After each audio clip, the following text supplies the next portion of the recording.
Good evening, afternoon, night, morning, whenever you find a way to watch or listen to this podcast. It is me, Omar, again from the Hardware Podcast, and we are slowly but surely getting back up to speed with this off-season content. Just released a podcast today with my friend Mike Terrell, excuse me. Just talking about OVC realignment because conference realignment is not over. Not just at the FBS level, but at the FCS level too. It's continuing very well at this point. So I'm joined by another guest, Bobby, a friend of the podcast of the TNT College Football Podcast. Glad to have him back on. We're gonna be talking about UConn as always. He's my resident UConn fan, UConn friend. So we'll be reaching out to him for that matter. And I mean, we're friends 364 days of the year, except for whenever Army plays UConn this year. And so I'm just glad to have Bobby back on. Bobby, thanks for coming on, and I mean, happy belated Mother's Day to your wife, and I hope it was a great one for your family. Thank you, Omar. I always appreciate talking with you on the show and off the air. I mean, it's always a joy to just bounce ideas off you and of course talk college football.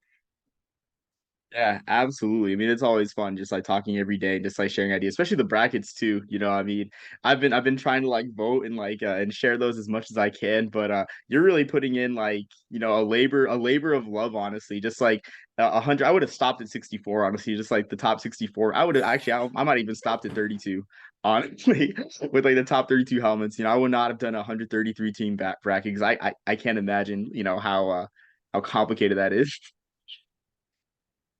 It is a task, I'll say. And then, of course, you always got those people that come in, you used the wrong helmet. And it's like, for goodness sake, like I can't post every helmet. Like Oregon, there's an infinity amount of helmets that I could use. It's like I have to pick two. Yeah, no, exactly. Like, I mean, and even then, it's just exponential. It's just like I can't imagine the bracket with like every single helmet in the FBS. It's like playing games upon playing games at that point. So, Yes. um, so I guess before we get sidetracked, of course, we're talking UConn football too, and I mean, in this context of conference realignment, because come July, the changes to the Americans conference makeup will be official come the start of the new academic year, so I guess academic or whatever they call it at this point, fiscal or whatever. But those changes will be in effect, and of course, UConn fans are no stranger to realignment news, whether it's just like they're themselves removing I guess UConn removing themselves from the American. So just looking back, Robbie, I guess like you have six new members of the American. You have Rice, UTSA, North Texas, Charlotte. I'm about to get stumped. I feel like UAB and then FAU. I think I got all six, I think. Yep. Yep. Okay. Whew. But out of those six members, I guess, are there anybody in that bunch that you think UConn fans would have been excited to play? Because I know that was just the main thing with UConn fans. It was just hard for UConn fans to get excited for these matchups, especially come basketball season. I think if I had to pick a couple from the new six that are joining, it would probably be Charlotte and FAU. I know they have a handful of players from Florida. Our starting quarterback or from last year, Zion Turner. He's from Miami. We played FIU last year down in Miami. We're going to play him in Connecticut this year. But I know that would be one. And of course, who doesn't want to go to Boca Raton? I mean, for goodness sake. And then Charlotte, I know there's a handful of guys from North Carolina, South Carolina. So that would be another one that would be pretty cool, just from the proximity standpoint of recruiting. So if I had to say, it'd be those two. But in particular, honestly, UConn fans I know are very happy to be out of the AAC. They enjoy. I guess I'll say they enjoy the independent aspect of college football better than being in the AAC. Now, what that leads to moving forward, I know people are much more excited about, because leaving the AAC allowed them to join the Big East for every other sport. So I know that's been a huge deal for fans. But moving forward, as we'll talk about later in the show, I think there's a huge interest in some of the other options. Do agree. I mean, the Big East is a natural fit as well, but I mean, the Big East is going to the negotiation table for media rights. I think either this year or next year, and honestly, they're making a lot less money than I thought they would have made because all because they don't have football. I mean, they put out an outstanding product in men's and women's basketball, but I think it only nets each school 4 million a year. So definitely something like you said, UConn wanting to explore the other options at the table for sure. You mentioned the independent route, which of course, me being an Army fan, we're both familiar with independent life and how hard it is to make a schedule, especially as an Army fan this year, where we saw the consequence of a canceled FBS game, even though that FBS game was Tennessee and it likely would not have pushed us to bowl eligibility. We still had to schedule an FCS school in exchange for that. So, and that ended up being the one game that brought us away from bowl eligibility in the Independence Bowl. So I think I want to ask, like, do you think that UConn fans values either? Because I noticed that I think UConn plays like about like four Power Five schools each year, three or four each year, which is more than Army for sure on a yearly basis. I know this year's kind of an outlier with Army playing four Power Five games. I guess, do you think UConn fans value sort of having a combination of a national schedule, Power Five teams mixed in, and regional rivals, with those regional rivals, I guess, also being Power Five games, the games against Syracuse and Boston College? First, I'll say that we play Tennessee this year, so we'll do our best to put on a good show for us and for you guys as Army fans. But I think it's very important for UConn fans to have that national brand, playing those bigger schools, those Power Five schools. We play a handful of ACC schools: NC State, Duke. We've played Tennessee, like I said. So I think it's important for that. And then obviously the Northeast, we played Boston College this year. We played Syracuse last year. Of course, we're playing Army. So I think the Northeast rivalries, for one, is extremely important, not only just for UConn, but for every program in the region, just because I think it's a huge deal for recruiting. And then it's just a huge deal just to say, hey, we're the best team in the Northeast. So I think that's a big deal. But like you said, the brand name recognition for UConn, especially which they have in men's basketball, women's basketball, but it's a very important thing for fans in the athletic department to be mentioned with those quote unquote elite programs. Yeah, you mentioned the NC State game, which I know was recent big news as we talked about before we went on air about the TV announcements slowly but surely coming for the first few weeks of the year and beyond.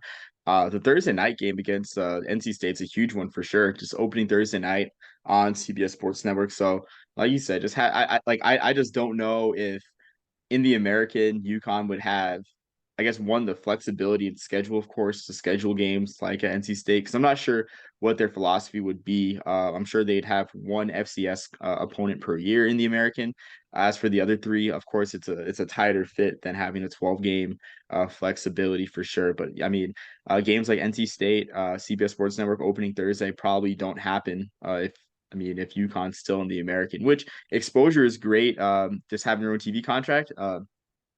Having your own TV contract with CBS Sports Network. But on to something that may end up being a drawback in the long run for UConn's independence, as we look back, is with the new playoff, the expanded 12-team playoff, where this is something that Army fans will have to ponder and think about as well, where a world where independents like them aren't really, there's really no place for them in the playoff compared to the group of five. And as of now, I guess the first part of this question I want to ask is, with the Americans sort of in decline, do you think there's kind of going to be a power balance change between them, the Sun Belt, or even the Mountain West for the top group of five conference? Well, first, I want to talk just for a second about that the movement of the NC State game to Thursday, August 31st. That is my birthday, so I'm very excited about that.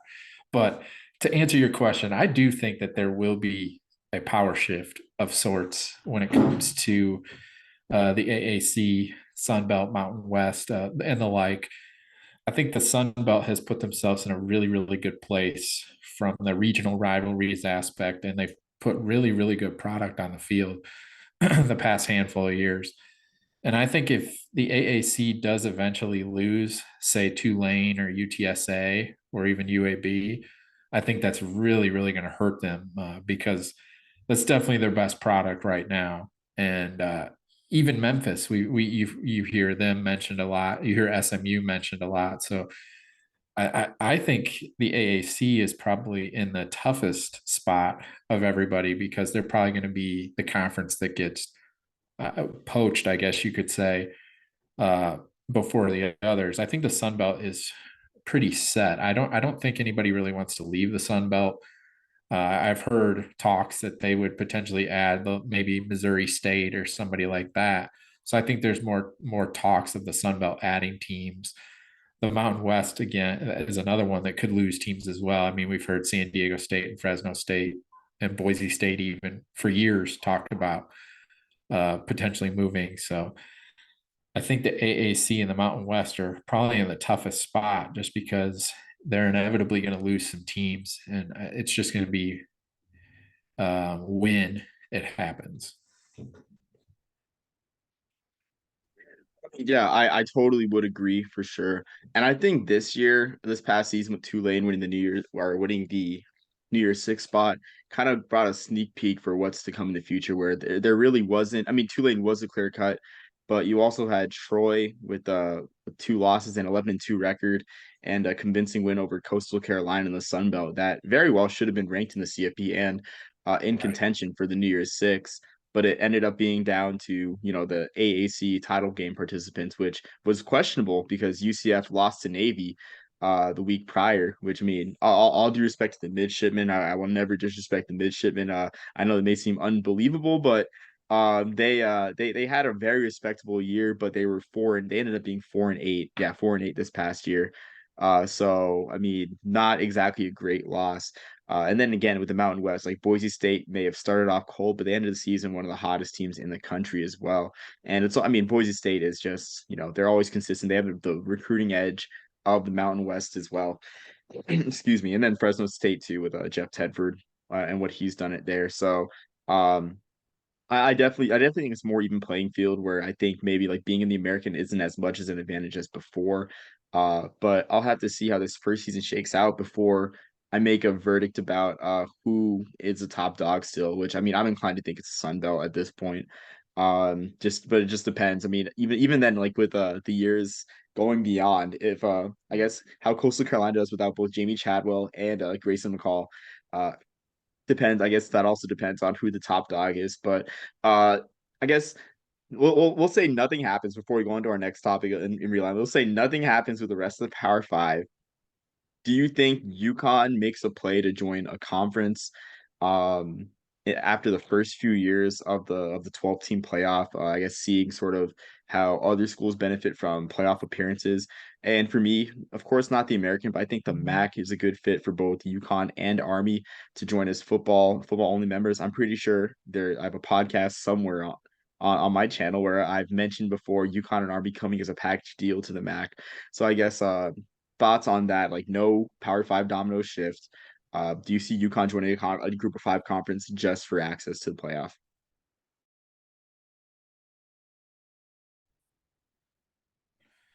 I think you almost have to in today's landscape. I think like you said, if you want any shot of being in the playoff, you have to be in a conference. The only independent who's ever going to have a shot at the playoff is Notre Dame, and we all kind of know that, just because I mean for obvious reasons. Um, but a UConn independent football team is not going to have an opportunity, even if they go undefeated. There's not. It's just never going to happen. So I live in MAC country. I've had this conversation with UConn fans as well, and we could throw UMass into that conversation as well, like you said with Army. I know UMass fans have talked about it too, and I know they used to be in there in their early 2010s. But I think the MAC would be a good option just for the fact that UConn could join and be competitive right away from a football aspect. I think it would be a really good opportunity for them. Like you said, if none of the other dominoes fall in this scenario, like we're talking about, I think it's a great opportunity for them to join a conference and be able to compete right away. There is a Northeast footprint already with Buffalo, so it's not like they would just be the only team outlier, just out in the middle of nowhere type of thing. So I think it makes a lot of sense. And then for me, selfishly, I would like it too, just because they play a lot of games closer to where I'm at. Yeah, I mean, I agree 100%. I mean, especially on the selfish reasons too. I would love Army to play more games, in the Borderlands for sure. Uh, but I think UConn and Army are in similar spots, obviously being independents, and I think they bring enough to the table. I guess particularly, especially Army too, if they get a chance to waive some of the Army Navy game money, and the money of the academy games in particular, and incorporate that into the Max TV contract. I think there's no way the MAC can say no. Now scheduling would be funny come action time because Tuesday and Wednesday night action games are not exactly ideal for cadet athletes, and I'm not sure the West Point administration would want that for their student athletes as well. Throughout the whole month of November too, because a lot of the I guess a lot of the appeal, experiencing it firsthand. A lot of the appeal of a West Point home game is seeing the cadets like act crazy, you know, uh, whether they want to or whether it's they're mocking, the fact that we're being used as PR, publicity pawns. That's another discussion for another time. But that, I mean, you kind of would lose that for a Tuesday night game at Mikey. Like I'm not sure they would want the core cadets out. I mean, well, actually, I do not put that beneath the administration at this point. So I'm just gonna change topics before I say something controversial. But yeah, so I mean, I think that's a fascinating aspect. Long story short, the whole TV money aspect of Army and UConn as a package deal, because you do get a bit of the New York City market in both cases with both schools. So I guess now to the fun part. You mentioned before that Ross Dellinger had written about the UConn having talks with the Big 12, which I did not even see coming or could even imagine. And then also too, this comes on the heels of a report of the ACC's Big Seven, which is like it's like UNC, NC State, I think, Virginia, UVA, Clemson. Um, who else? It's like Clemson, Florida State, Miami. I don't know if I named seven schools, but seven ACC schools are looking at ways to break the grant of rights so they can get money. So I guess uh, we'll say these dominoes fall with at least the ACC. I guess. What do you think of UConn's fit in the ACC competitively for football? Well, I know for a little while now, since Jim Moore has taken over as head coach at UConn, like his goal has been to join the ACC, and I think UConn's footprint and everything that they are as an athletic department fits tremendously in the ACC. The ACC is known for having good academics as well. UConn has very good academics that would fit right into the blueprint there. I think we all understand if UConn joined the ACC that they would fit right in with basketball, women's basketball, baseball. They're very good. They have a potential to host a regional this year. Softball, they've done very well. And you can go down the line in the other sports, but of course we're talking about football, and it comes down to UConn this year. I think it's very important because they play a handful of ACC schools. I think it's very important for them to show on the field that not only are they competitive, but that they can hang with them. Like we talked about, we opened with NC State this year. Last year we lost 41-10.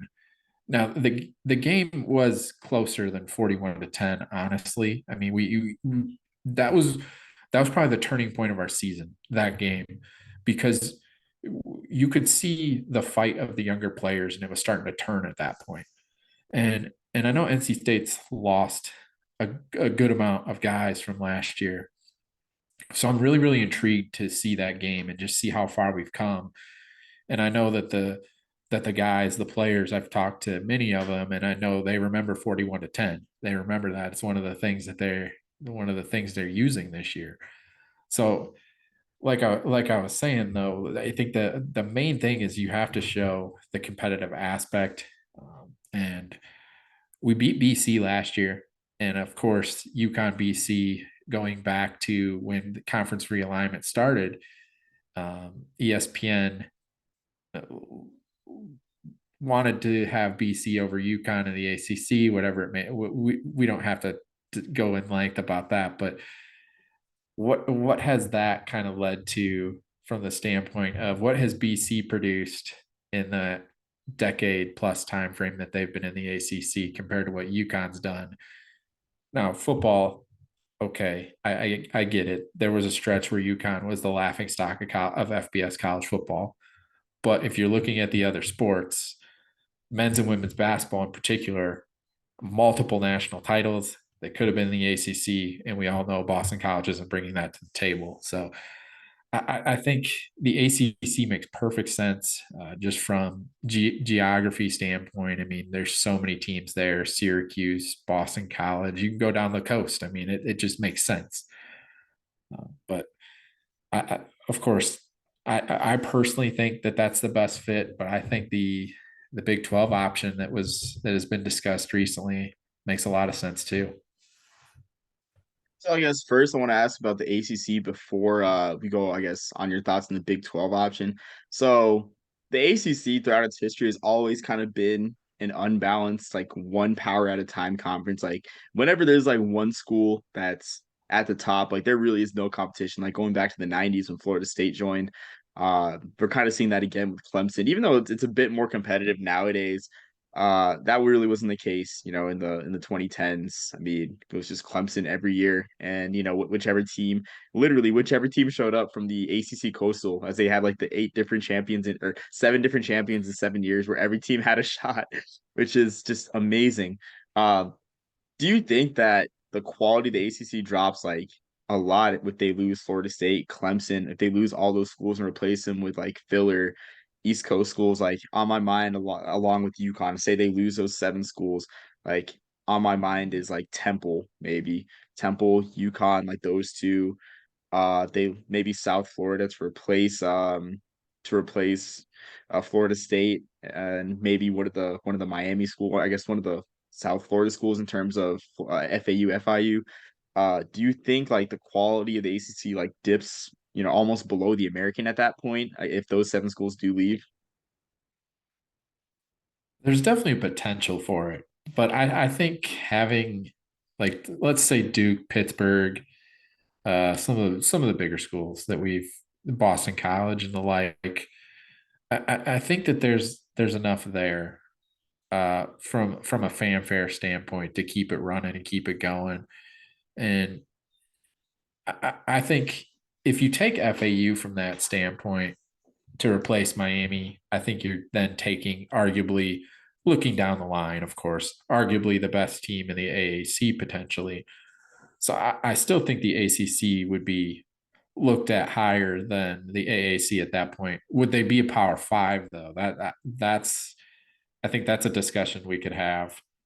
That as realignment continues, I think we all understand that there's going to be some power conferences, and some of those quote unquote P5s might fall by the wayside from the P5 standpoint.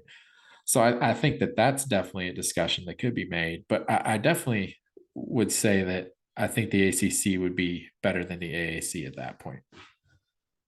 So that's an interesting point you make about like some P5 schools dropping by the wayside, because looking back at the ACC's history, the funny thing is like when Georgia Tech won the national title in '89, like they didn't even play in one of the six modern Year Six bowls. Like they won their national title in the Citrus Bowl against Nebraska, who was having like a relative off year. So I feel like the ACC would kind of go back to like that era where it's just like I don't even know what they would have been considered back in the day, because there was no Power Five really, where they're just kind of like their own kind of I guess group. I mean, not even power conference. Just like they have brand names, but it's just like it's viewed as a basketball league. Just not a football league for Right. sure. I guess a fascinating development if like all seven schools do leave, which I feel like a lot of those schools have a very high expectations, or being very ambitious. Not going to name any names of some of the schools in the Big Seven for fear of alienating fan bases, but I feel like there won't be a world where all seven of those schools like disperse. But I mean, say all seven do. I feel like an interesting development would be Army and Navy. I feel like they would have to be at the top of the list for the ACC. I mean, for football, not definitely not for basketball too, because that is a huge league going from the Patriot League to a Quad One league. And I'm not sure how it would work, quite frankly, but just maybe Army Navy being an ACC conference game, if all those dominoes fall, definitely would be something that I would be excited about. But just also, it may have to lose its standalone status. Its status as a standalone game. So also, just it's a big frown. I guess moving on to the Big 12, which was also rumored for UConn. I guess what are your thoughts on the Big 12? Because we talked beforehand how the Big 12 is just all over the place geographically, where you know I just don't think it would be beneficial to many of their members to sprawl as much as like they rumored to be spreading across. I know like one week they're talking about Gonzaga and Fresno State, and like this week they're talking to UConn. So thoughts on UConn's fit in the Big 12? At first, when I first heard about this, like maybe 6 months ago or so, I was very against this because it was just like, what is this conference doing? Like you were saying, I mean, it's everywhere. It's going to be like looking at it on paper, the conference covers the whole United States potentially. So it's a traveling nightmare. But at the same time, I think looking at it a little deeper, like I've looked at it now, I look at it now as if you look at the teams that are in the Big 12 now, just the ones that are in there now, and then the four that are joining, UConn would be the top academic school. So I think that would be a big deal. And then I think the huge draw would be UConn enters a arguably the best basketball conference in the country in the Big 12. And I think we all understand what UConn men's basketball is. They've won the most national titles in the 2000s compared to anybody else. So if you join the like of Kansas and they're playing each other this year in men's basketball at Fog Allen, so that'll be awesome. But I think that would be huge for arguably the best men's basketball conference, adding potentially the best basketball team in the country last year, but potentially moving forward too. They've done some amazing things. But looking at it from a football perspective, I think UConn can join and compete with a handful of the teams right away. They're obviously not going to join and like win the conference. We all understand that. But I think moving forward, when you're in a conference now, you have a something to stand on at that point when it comes to recruiting, and then you're recruiting the likes of those players in the Power Five level players, and you can start to get some more 4-star guys and potentially a 5-star guy down the line. So I think that's a big thing. I think the only thing coming out of this whole discussion is not if UConn moves to a conference, it's going to be when they do it. Yeah, I mean, I agree. I'm like 50-50 actually, 50-50 on like when it happens. I guess because I have to see the ACC dominoes fall, to be honest with you, and I have to see. Well, actually, in order of like what has to happen for me to kind of like believe like UConn joins conference, I have to see like the Pac-12's like media deal, like what happens after that in terms of like the American, then see whether the Big 12 was using a Trojan horse or a smoke screen because of the Pac-12, and then the ACC dominoes, and then I'd have to be convinced that UConn would join a conference after those three dominoes. Like nothing against UConn fans, so I just feel like there's just a lot of posturing right now in terms of like conference realignment, like a lot. It feels like a cold war right now, where like no one's moving, but a lot of people are saying stuff right now for between all Yes. the Power Five conferences. So it's like literally anyone can make up a rumor now and just like say like they heard something, which like we saw like when we thought the Pac-12 was falling apart, the Pac-12 was gonna disband. Everyone became an inside source at that point, somehow. So I'd have to see that first. I guess if UConn does go to the Big 12. Do you see them bringing travel partner, a travel partner with them, whether it be maybe Temple? Temple is like the only one that I can think of. Um, Navy, maybe. I mean, it's really slim pickings in terms of travel partners for the Big 12 for UConn to join. Right. I do think that they will have to figure something out when it comes to that because just in every other sport, you're going to have something. I mean, it's not going to make sense to have your gymnastics team fly to BYU and then on like a Thursday and then turn around and on Saturday or Sunday be at home. Like there's going to have to be some sort of an agreement there with somebody. Maybe it becomes Boston College if the ACC falls apart, or like you said, I think Temple makes sense. Like you were saying, Army, Navy, uh, potentially. I mean, something like that. But I something does have to be put in place. Though I think that's a great point, Armor. Yeah, I mean, I agree because I think I feel like a lot of these conferences before making don't know what that was, but I feel like a lot of conferences before making these decisions to like expand their bounds like almost exponentially, like the Big 12, have to see how the USC UCLA experiment works first too. Which again, then may add another domino to this, list of dominoes that I have to see to believe for UConn to join a conference.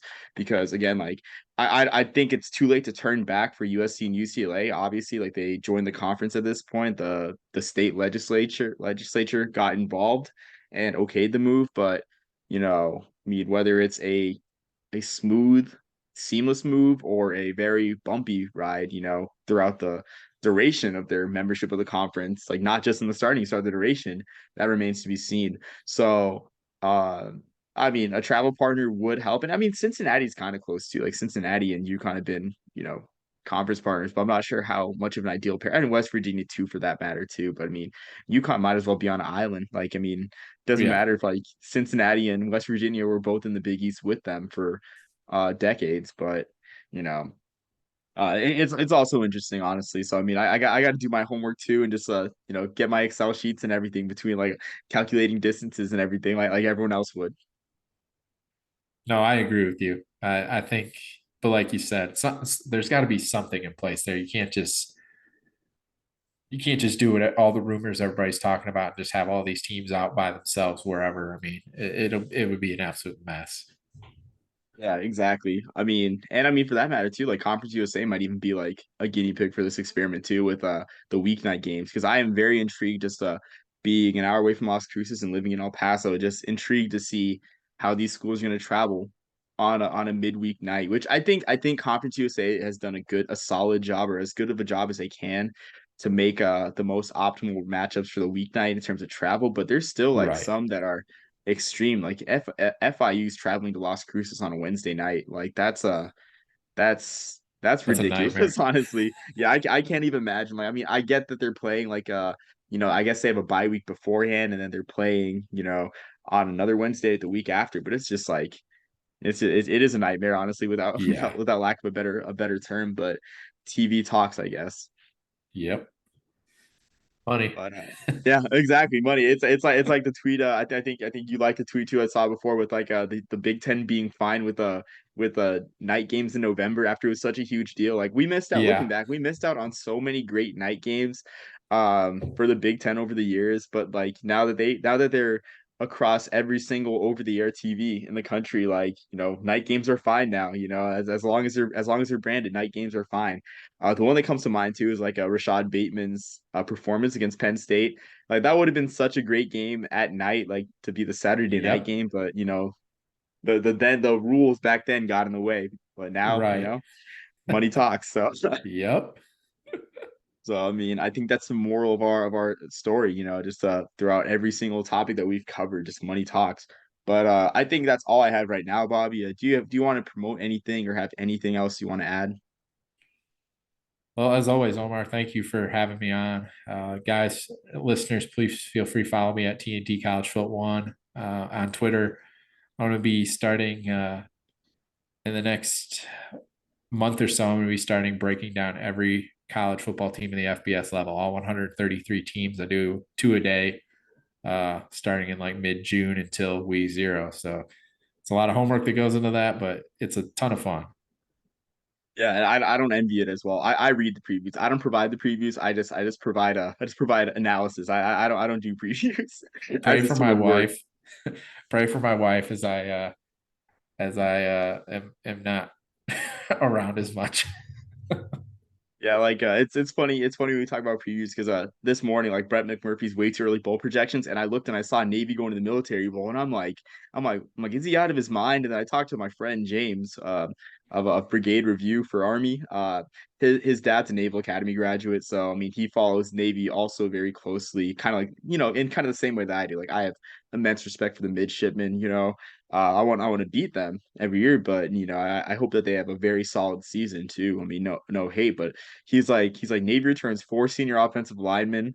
They have a lot of seniors on defense, and like he's like they've got one of the easiest schedules in the American. And then I looked at him like, wow, I really didn't do my research yet. He's like, he's right. Like these guys could actually go to the Military Bowl this year, but despite losing Coach Ken. So the work that you guys put in on previews, like I'm grateful for it. It's a task, that's for sure. But I love it. I enjoy it. It's a ton of fun. Yeah, I bet for sure. But yeah, so stay tuned for Bobby's previews. They are very helpful. I don't know if you're gonna do win-loss records again. I know you got into some troublesome fan bases predicting win-loss records last year. Oh man, that you can't win with that. There's no win out of that. I think I'm gonna stick with not doing it again. Yeah, no, I would agree honestly too. But yeah, like stay tuned for that, and just I'll probably use Bobby's projections to look at to I guess excuse me to create my own bowl projections too as well from there. So Bobby, thank you again. Look forward to the next time we talk, and until next time, everyone, peace, love, and soul.